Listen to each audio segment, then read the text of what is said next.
Welcome to Positive Atheism English channel. Today in our program My Life with Gora, an autobiography of Srimati Saraswati Gora, an atheist, I am going to continue from where I had left in the last episode of the chapter Satyagrahas and Jails. Niyanta helped our time to pass in jail. He would go around all the blocks and greet everyone. He played with all of them. He was a darling not just to the political prisoners, but also to the criminal prisoners as well as the wardens. During the British regime, when they prescribed special diet, they did it once a week. They discontinued the special diet for one day. That was a strange rule. So, while they gave milk and bread to Niyanta for 6 days, on the 7th day, they gave nothing. On the day he wasn't given any food, we couldn't stop him from crying. I reported this matter to both the jail doctor and the jail superintendent. I told that grown-ups could understand such rules, but imposing them on little children was inhuman. But they always said that that was the rule. We were all in the C class.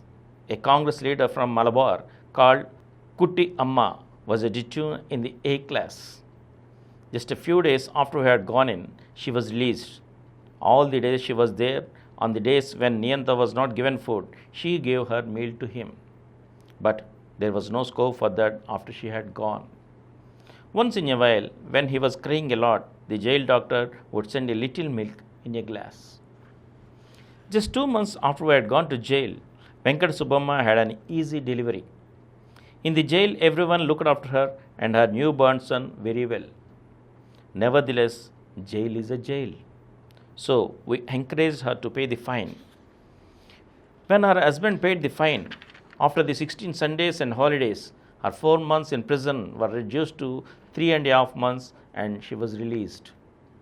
The remaining 5 of us did not pay fines.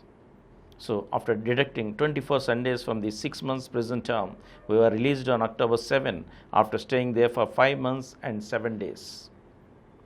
While we were still in prison, Gora came to visit us once. They would only deliver 1 letter per week. Children wrote a card from home once every week. In jail, they censored postcards faster than envelopes. If the authorities thought that there were any things in the letters which we should not know, they crossed them out in black. And they let us write a letter once in a month at jail expenses. They censored the letters we wrote before they sent them.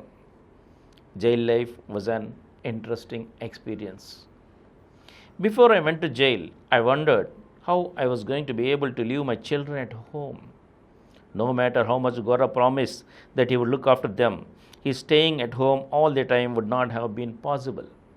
But Ramaswamy assured us that he would not move from the Atheist Center and that he would look after the children until we returned, no matter how many months we were going to be sentenced for.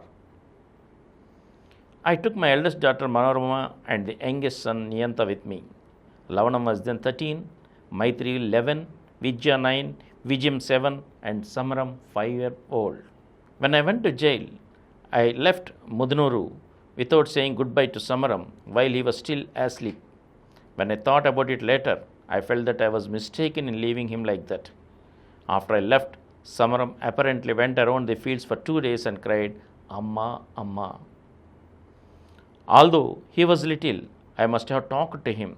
I felt that only if we explained everything to children clearly and pursued them, they would understand things properly and grow well. After that experience, I made it a habit to explain whatever I did to children, however small they were, talked to them clearly and persuaded them. Ramaswamy took excellent care of my children in my absence. Besides, the villagers used to make snacks often and send them to the center. Gora student P.V. Narasimharao brought his wife from Masulipatnam to the center, stayed there for 2 weeks, cooked for the children and took care of them otherwise. Lavanam and Maitri took upon themselves cooking and other household chores and managed quite well at their young age. They kept a diary in which they wrote about what sort of items and what vegetables they made each day, what chutney or what stew they made, and who gave what sort of foodstuffs. All that gave me such delightful fun.